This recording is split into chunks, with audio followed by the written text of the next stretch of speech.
Statics. तो अब मेरा कंसर्न है गॉस लॉ फॉर मैग्नेटिज्म को डिस्कस करना। ऑलरेडी आप गॉस लॉ फॉर इलेक्ट्रोस्टैटिक्स को आप डिस्कस कर चुके हैं। क्या है? क्लोज्ड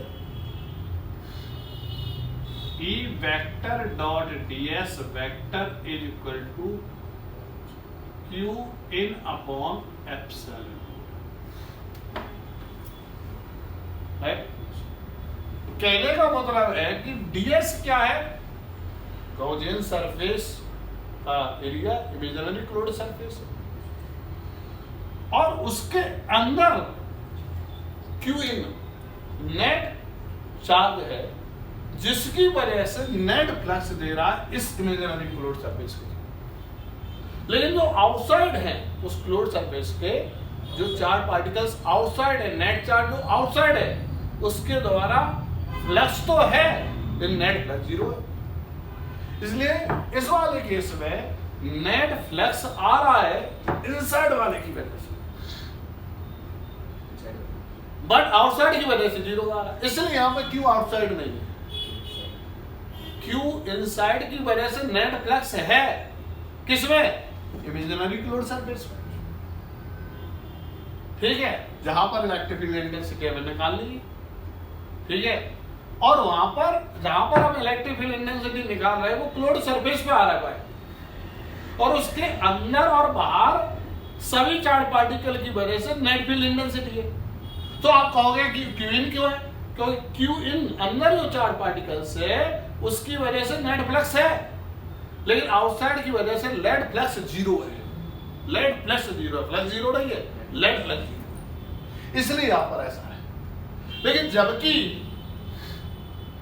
यहां पर देखा ई की जगह इलेक्ट्रिक फील्ड इंटेंसिटी, यहां पे क्या आएगी? Magnetic field intensity. यहां पे भी एरिया वेक्टर आएगा। यहां पे 12.4 की जगह म्यू। यहां पे चार्ज इलेक्ट्रिक चार्ज है, यहां पे मैग्नेटिक चार्ज आ जाएगा, एम इनसाइड हो जाएगा। यहां पे वही कहानी। लेकिन यहां पर यदि आप देखा जाए कि डीएस क्या है? Closed surface. उस क्लोज्ड सरफेस पे नेट मैग्नेटिक फील्ड इंटेंसिटी है, इनसाइड की वजह से और आउटसाइड की वजह से। लेकिन फ्लक्स लेकिन फ्लक्स ना तो अंदर वाला दे रहा है यहां पे, ना ही बाहर। कारण क्या है? क्योंकि कोई भी डाइपोल, ये है डाइपोल, इसमें एस भी है और एन भी है, इन्हें अलग नहीं किया जा सकता। एन को अलग और एस को अलग। Isolated magnetic charge practically possible ही नहीं है।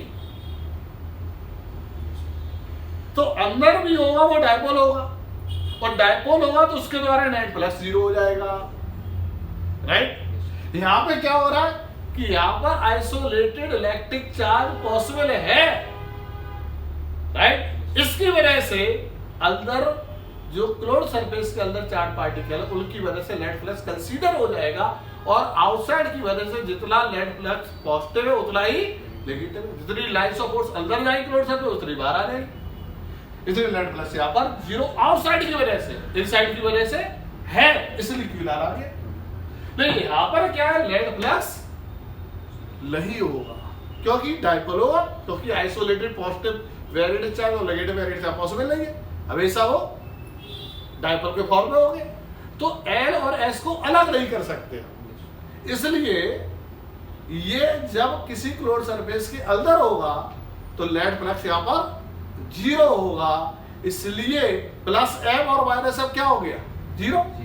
ये तो प्लस है, एस का मतलब माइनस एम, एल का मतलब प्लस एम, तो नेट क्या हो गया? जीरो। नेट फ्लक्स भी जीरो, इनसाइड की वजह से जीरो, आउटसाइड की वजह से। इसलिए गॉस लॉ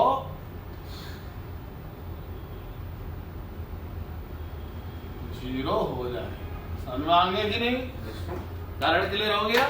ये आपका था आपका गॉस लॉ फॉर मैग्नेटिज्म, और यहाँ पे गॉस लॉ फॉर इलेक्ट्रोस्टैटिक्स में जीरो नहीं हुआ। यहाँ पे क्यू आउटसाइड नहीं लिखा है क्योंकि क्यू आउटसाइड की वजह से फ्लक्स है लेकिन नेट फ्लक्स जीरो है। क्यू इनसाइड की वजह से फ्लक्स है लेकिन नेट जीरो नहीं है। यही पर ई जो है net field intensity ds close surface का एरिया है, उसके किसी पॉइंट पर लेट है अंदर वाले के द्वारा और बाहर के द्वारा। यहाँ पर क्या है, लेट फील्ड इंटेंसिटी है इस क्लोज सरफेस पे अंदर और बाहर वाले के द्वारा, लेकिन लेट फ्लक्स अंदर वाले के द्वारा भी 0 और बाहर द्वारा है, इसलिए इक्वल टू 0। क्लियर हो गया?